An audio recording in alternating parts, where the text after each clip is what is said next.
Hello, and welcome to the Handicapable Black Woman Throne Room podcast edition. I am a woman, I am of color, and I am handicapable, but most importantly, I am human.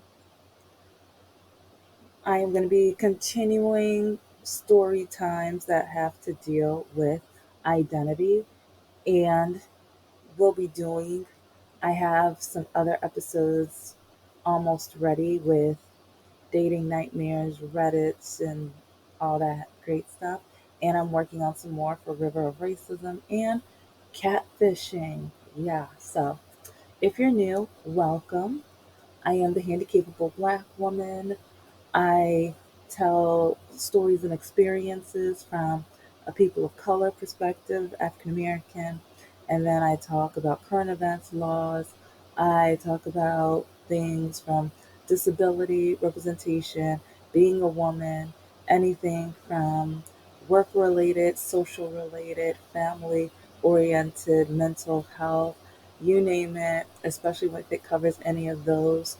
And I will also cover things for the LGBTQ community as well because I love and adore them. And I am not like one of the Republicans who, yeah, okay, we're not going to go there. Okay, we'll talk about that a different. Yeah, I've talked about it a little bit, but another time, another time. Well, I know I keep saying I'm going to talk about the net definition of a parent. And the a parent is someone who you're supposed to inspire to be, hopefully. When you grow up, you're like, wow, my parent did was either help me learn how to manage my money and how to either start a business or learn skills for a career or help me learn what my talents and skills are so I can have a career and a future. Or they help me to save money or learn how to save money, and either with a piggy bank or savings or um, any of those items, or even with the internet and technology lately, there's so many ways which I will cover. Or they help me with my passion for either sports, reading, writing, or Dungeons and Dragons, even. It's like any, all of those great and amazing things. And it doesn't matter if you have a son or daughter. Your son or daughter can love and adore any hobby, and it should not be gendered. It should not be controlled by how you were born. And Mr. No Heart, actually Mr. Lockacue too, but he was mostly, oh, Mr. Lockacue was just broke. And he cared more about special candy, or he wanted to go on vacation, but he wanted to go on vacation in his head with special candy. That was his problem and issue. And yeah, but with Mr. No Heart, him being a narcissist and conniving, and this is all my opinion, I'll say, but yeah, I'll just say my opinion, but I got proof, and all the stories you've heard me say about Mr.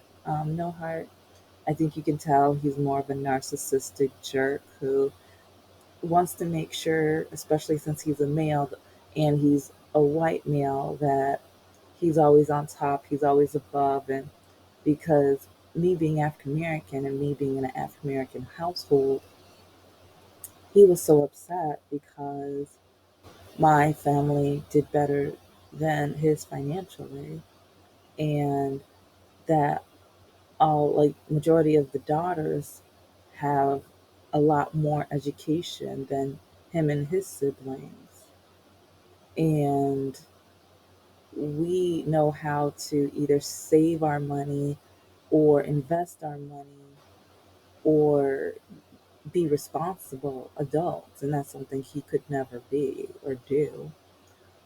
And it's really annoying how his youngest daughter, throughout the 7-year relationship, she would come up to me and I would even tell him, I hate you. She would do that, no problem. She would just come up and say, I hate you. And I think she was shocked because with me, I'm like, okay, I'm not in a relationship with you. Like I gotta deal with you, but I'm not in a relationship with you. That's what you got confused. And your daddy says I have to love you. Huh. Okay. The love I share is when he doesn't have enough gas money or enough gas in his vehicle to go to work so he can pay his bills so he can take care of you. That's how I'm showing love. Because I thought over time he would start paying me back money, but I realized no. His credit score is so awful. His money management is so awful. He is so selfish. He will choose 420 and cigarettes over his daughters because he knows that he needs to pick up his daughters that weekend. But he also knows that he wants 420. He also knows he wants cigarettes. He also knows that his oldest daughter was begging him, I repeat, begging him to quit smoking for his health so that he could be better. I asked him to, but he did not care. And he would literally spend so much money on cigarettes and 420 and things like that, but then tell me he didn't have enough money to go to work. And then he would tell me, this is the narcissist in him, because he would then tell me, oh, I guess I'm not going to work Wednesday through Friday. You're not going to work Wednesday through Friday. So how are you going to pay your bills? How are you going to afford your daughters? How are you going to afford to take care of them? How are you going to be a responsible man? How are you going to be like, because, yeah, in society, they say that men are supposed to be with security. That means he's not a man because dot, dot, dot. Yeah, that he wasn't doing that at all. At all. So his youngest daughter kept wanting to say she hates me, and I'm looking at her. Like sometimes I would just, it's like the thing is, I never commented, or I would just shrug my shoulders, or I would laugh in her face. I did. I laughed in her face. And I laughed because I'm like, honey, do you realize I'm the reason your father is able to pick you up? Do you realize I'm the reason that you got fed this week or this weekend? It's like, yeah, you don't know that, do you? You don't know that if it wasn't for me, you would not be in this house right now. And your mother would be calling your father a deadbeat dad. But I'm the one who kept resurrecting your deadbeat dad so he could take care of you. Yes, I said it too. But, okay. When I first met him, it's like he seemed really cool. And I would tell him about my hobbies, interests, and like some of my friends just they were about to have their 30th birthday party. And I saw red flags with him right then because like my friends invited me and they were just like, oh yeah, invite so and so. Yeah. It's like, we're so excited for you. Yeah, invite him. Because I was hanging out with him a lot and he told me he wanted me over whenever I want to. And so I mentioned him to my friends or whatever. And they're like, yeah, oh my gosh, yes, invite him, please, please, please. So I did. And he told me no. And he told me it would be a waste of time. And there was another male friend of mine who, and that's the funny thing, like, oh yeah, let's just say Mr. No Heart got what he asked for so many times because he didn't realize. One thing I did know, even though I was determined to be in a relationship to prove my mother wrong, I'm not stupid. I'm not a fool. One thing I learned through life because I was one thing I learned and take this to heart. Sometimes you got to be mean to people. Sometimes you got to be rude. Sometimes you got to cut people off or just like verbally cut them because I am very bubbly. I am very nice and I love giving. Like if I can give and if I can help and support free babysitting and just like, oh, you need help with this. Oh, you need a ride here. Oh, I got you.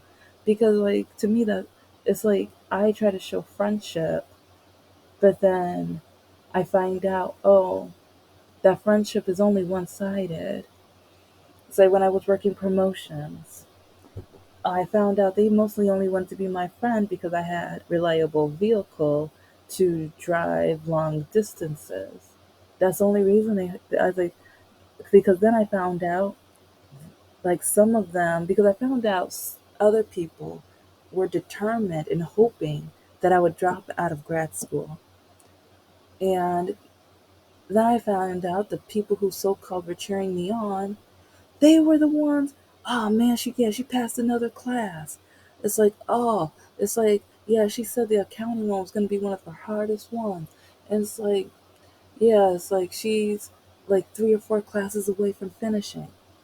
Yeah, I found that out. And it broke my heart because part of me was just like, you you needed babysitting so that you can work promotions, so you can work side jobs, so you can take care of your kid, now kids. You needed me to have your back, and I had your back. And now I find out that you were just using me, or it's like they knew. I found out that they said I was so nice and so giving. They wanted to see how much they can get out of me,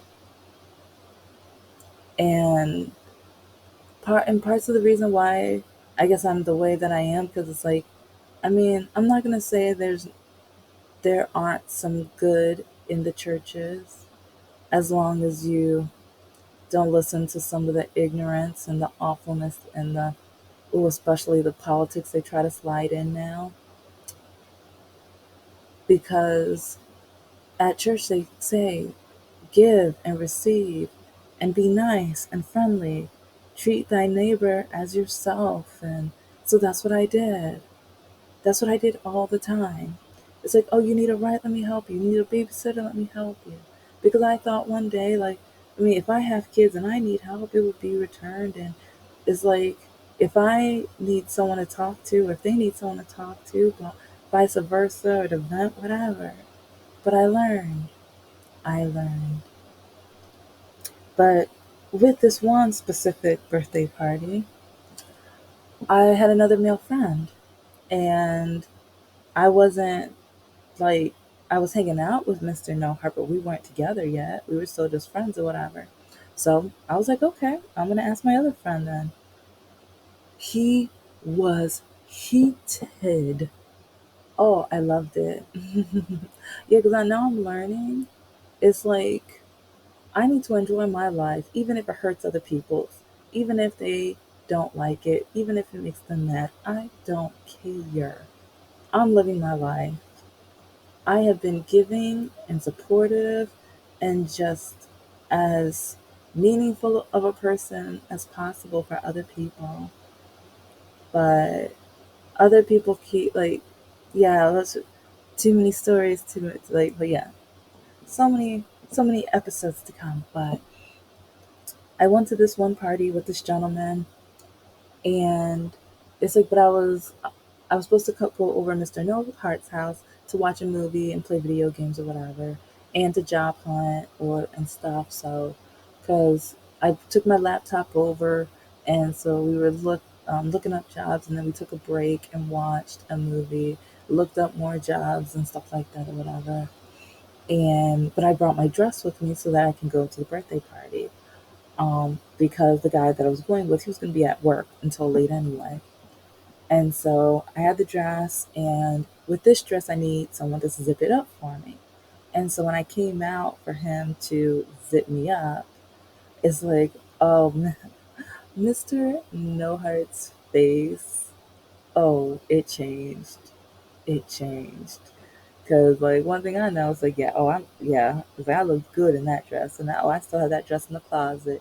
Oh, and speaking of learning how to save money and everything, oh, I think that originally this dress was around $500 or $600, but I think I got it like 80 or 90% off. Yeah, it was right around 80 to 90% off. Oh my god, and I love that dress too. So yeah, I will wear it again. But anyway, oh, his face. And so when I told him, okay, bye, have fun, and he was just like, are you sure you want to go? Why are you going to waste your time? Why are you going to go? And so basically, I was like, I just had to say that because I saw that as a red flag. I mean, being invited and then going with someone else, like, because, and he kept saying, oh, so you think it's fine just to go with another guy? I don't think it's fine. You don't need to go with anybody. That's not, like, you're not going to have fun. You're not going to have a good time. And I'm just like, what? But okay, when it comes to going to a musical, I love the arts. I love plays. I love musicals and like the museums. Oh, I love museums and stuff like that. I love the artistic types of things and everything. So he knew this from the beginning. And like when I started working 2 or 3 jobs. And because yeah, when it rains, it pours. Because like at first I was having a hard time, but yeah, I'll save that story for another day. Because especially my walking was getting worse, and so some jobs were letting me go, or and some companies didn't want to hire me. So I will tell those stories because employment and disability, some of these companies are trifling and awful and horrid and just despicable. So, anyways, I was working 2 or 3 jobs and stuff. So, as a reward, I wanted to go to a musical. And so I was going to save money out of each paycheck and look up which musicals that were going to be coming to the area soon. And so I was so excited because I was over. Like I didn't tell him much about it because I was just like, okay, if he doesn't go with me, I'll go with either one of my other male friends or if I can find a female friend or because most of the females I know they didn't like plays or musicals. They thought they were stupid. So I'm not. Why would I go with somebody who doesn't want to or who doesn't like it? So anyway, um, or some of them had husbands, and it's like okay, they probably want to go with their husbands, you know. But when I was a little over halfway, like there was saving enough money because I was saving for myself, but part also for transportation and food and everything like that. And I wasn't saving. I was debating on saving for 2 tickets because I'm just like, if they want to go, then they're going to pay for their own ticket or whatever. So I tell Mr. No Heart about, yes, like I'm so excited. I am on my way to being able to go to a musical. And I was like, do you want to go? It's like, if you save enough money, it's like maybe if you save $5 or $10 off of each of your paychecks, and this is when the red flag was just waving in my face with red lights, everything red in my face, basically. He was just like, why would I go? Because it's fun and entertaining? Maybe you can see something different, something unique. I'm not gonna go. Only women and gay men go to those. Okay, so I'm gonna take one of my male friends then. And this is a little later after the birthday party. He turned his video game chair around and looked right at me. No, you're not. Excuse me? No, you're not. You're not going with anybody. First he said, I'm not going with a man. And I'm like, okay, well, I'll see if one of my female friends wants to go. Or since you said only gay men and women, I'll see if one of my gay friends wants to go. And then he again said, no, you're not. And I was confused because I was just like, hold up. Are you now telling me I'm not allowed to do something that I enjoy? I'm not allowed to go to the arts and something that is precious to me, something that I think is beautiful and wonderful, something that's going to, cheer me up throughout life. I mean, he has his hobbies: staying home, playing video games, smoking, and smoking for 20, and complaining about his life, even though he's not doing anything to make it better or fix it. Or, he's being a lazy, no good, yeah, dot, dot, dot, in my opinion. So, so basically, it was like, and I might give more details on this later, but it's like when I do the definition of a parent, yeah, but it was about 20 minutes to a half hour of him telling me how I was not going to go and I would be wasting my time. And then my friends who had the birthday party, they invited me to a barbecue. And so I was like, oh, okay, well, you won't put on a musical, but I don't think barbecues are only for women and gay men. So I was like, okay, so my friends are having a barbecue. Let's go to this. You can meet my friends. And he again said no. Throughout the 7-year relationship, I could only do things he wanted to do when he wanted to do it. And he would only take me out on dates or out to dinner when he knew that I was about to break up with him, when I was about to end it, to make me feel like, oh, I'll be better. I'll change. That's the only time. And it was nothing fancy at all, nothing to dress up about. I mean, some of the places, it's like I love small businesses, so some of them were very nice and the staff were very friendly. But yeah, wasn't anything that anyone would probably be jealous of, especially jealous of the date that I went with. Yeah, I call him Mr. No Heart for two reasons. So, but do do what you love, go where you want, and if the person you're dating does not allow you, run, run. Find out as soon as possible how they are with what you like to do. Find, and this is one reason why I bring up my hobbies and interests and I put them on my profile as soon as possible because I'm not going to tolerate that anymore. And even though I've retired from dating, it's still entertaining to me, especially when African American men tell me that's for white people. That's for the that's not black. That's not urban. That's not. I'm like, okay, ignorance. Shut up. Just shut up. Because people say there's no such thing as like stupid questions or comments. Yes, that's stupid. That's just plain stupid. And having the nerve to say musicals are only for women and gay men. Why? Why is that? It's like just because you don't like it doesn't mean other straight men can't like it. It's music, it's acting, it's dancing all in one.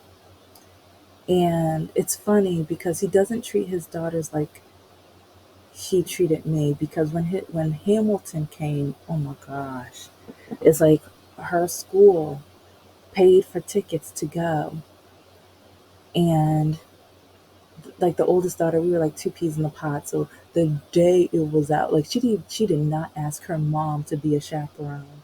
Just like as soon as she could, and it's like because she told her teacher, "Oh, I don't want to ask my mom to be a chaperone. I want to ask my stepmom." And Saturday, as soon as I got out of that car, as soon as I think she was looking out that window because I hardly had time to get out of the car. She ran out. Oh my gosh, I'm going to put you on a list so you could be a chaperone to go to Hamilton with me. Oh my gosh, I'm so excited because like I would play like music from musicals like while I was fixing breakfast or something like that. And she would like sing or be like, oh my gosh, I love this song. And it was just It's like, yeah, he let her go. What part of me would have been like, okay, so are you gonna tell your daughter what you told me? Are you gonna tell your daughter she can't go? It's like, so your daughter's allowed to go, but I can't. It's like you wanted to just keep control over me. I was only allowed to, like, because now I've lost, like, most of the people that were so called friends that I was mentioning before invited me to the birthday party and the barbecue. Like, yeah, they were the users that I was talking about before. So that's one reason why I'm just like, I'm a little sad, but at the same time, I'm only sad that I lost touch of so many people. But at the same time, the people I lost touch of, I don't miss because they were just takers. They never gave, they never cared about me. They only cared about what they could take from me. And I'm sad because I didn't lose touch of them out of my power. It was because of Mr. No Heart's power. It's because he didn't allow me to see them or go to functions with them or anything like that. And so the biggest advice I have to give is see your friends, go do your hobbies, and no hobby is gender specific. If you like the ballet, go to the ballet. If you like going to wrestling, go to wrestling. If you want to go to the truck rallies, go to the truck rallies. If you like chess, go play chess. If you like Dungeons and Dragons, go see it. Anime, go do it. Come on, watch it. Whatever. It's like, especially nowadays with certain sides talking about what a man is, what a woman is, and all this gender stuff. I'm like, skip it.